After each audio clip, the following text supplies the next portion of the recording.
যাবে সেটা বুঝে নেবেন। পিকআপটা কি জায়গাটা ছোট, অনেকগুলো ক্ষেত্রে নামানো নিয়ন্ত্রণ করতে হবে। আপনার আমাদের যে বাস আছে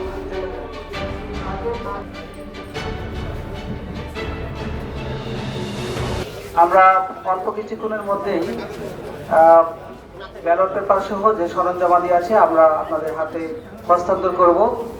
সেটা যেন একিউরেটলি আপনি পান, সে বিষয়ে আপনি অবশ্যই সচেতন থাকবেন।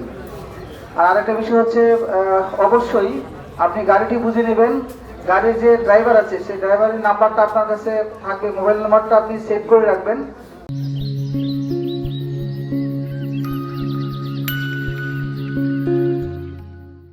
পাশাপাশি আপনার যে আনসার সদস্যগণ আছেন এবং পুলিশের একজন ইনচার্জ থাকবেন, সকলের নাম্বার আপনার মোবাইলে সেভ থাকবে এবং সকলকে আপনার গাড়িতে এনশিওর করার পর তারপর এখান থেকে আপনি রওনা দিবেন কেন্দ্রের উদ্দেশ্যে।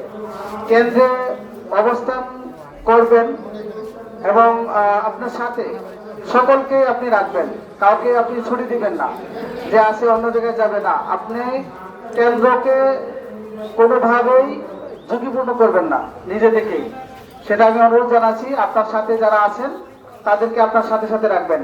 আগামী 2 দিনের জন্য কাউকে আপনি ছাড়বেন না। আপনি যতক্ষণ পর্যন্ত ফলাফল এখানে সাবমিট না করছেন কন্ট্রোল রুমে, আগামীকালকে ভোট গ্রহণ শেষে, ততক্ষণ পর্যন্ত আপনার সাথে সবাই থাকবে। তো এটা আপনারা মাথায় রাখবেন। আর আমাদের আইন শৃঙ্খলা রক্ষাকারী বাহিনীর সদস্যরা রাতের বেলা ম্যাজিস্ট্রেট, সেনাবাহিনী, র্যাব, পুলিশ সকলে আপনাদের আশেপাশে থাকবে, আপনাদের সাথে দেখা করবে। আপনাদের কোনো প্রবলেম হলে আপনারা অবশ্যই আমাদেরকে জানাবেন। আরেকটা বিষয় হচ্ছে আইন শৃঙ্খলা রক্ষাকারী বাহিনীর সদস্যদের নাম্বার আপনাদেরকে দেওয়া হবে, সেটা আপনারা হাতে পাওয়ার পর দেন এখান থেকে লিভ করবেন, এর আগে যাবেন না। আপনারা একটা ছোট্ট একটা ফোল্ডার দেবো, সেই ফোল্ডারে সকলের নাম্বার থাকবে, এটা একটু মাথায় রাখবেন।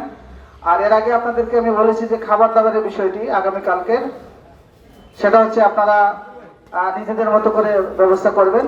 অন্যের দেওয়া অর্থাৎ প্রার্থী বা কোনো ধরনের অন্য কোনো মানুষের খাবার আপনারা অবশ্যই রিসিভ করবেন, আপনারা আপনাদের মতো করে এটা অ্যারেঞ্জ করে নেবেন। আর একটা বিষয় হচ্ছে যে কোনো বিষয়ে আপনার আমাদের কন্ট্রোল রুমের নাম্বারটি আছে অবশ্যই, এবং আপনাদের ওই গুরুত্বপূর্ণ ব্যক্তিদের নাম্বার সহ আর এখানে কন্ট্রোল রুমের নাম্বারটি আপনাদেরকে দেওয়া হবে। সো ওই কন্ট্রোল রুমের নাম্বারটিতে আপনারা যোগাযোগ করবেন। এবং 2টি গ্রুপ আছে, সংসদীয় আসন ঢাকা 2 এবং ঢাকা 3, এই 2টা গ্রুপ আছে প্রিজাইডিং অফিসারদের নিয়ে। আপনাদের যে কোনো ধরনের সমস্যা আপনারা হোয়াটসঅ্যাপে লিখে দিবেন, আমরা এটা অ্যাড্রেস করব। ইতিমধ্যে আমরা অ্যাড্রেস করছি, তাই তো? আমরা অ্যাড্রেস করছি এবং সমাধান করছি। আমাদের কাছ থেকে মালপত্র আপনারা গ্রহণ করবেন। আপনারা জানেন যে এখান থেকে আমার মনে হয় যে 40 মিনিটের বেশি কোনো জায়গায় যেতে লাগবে না।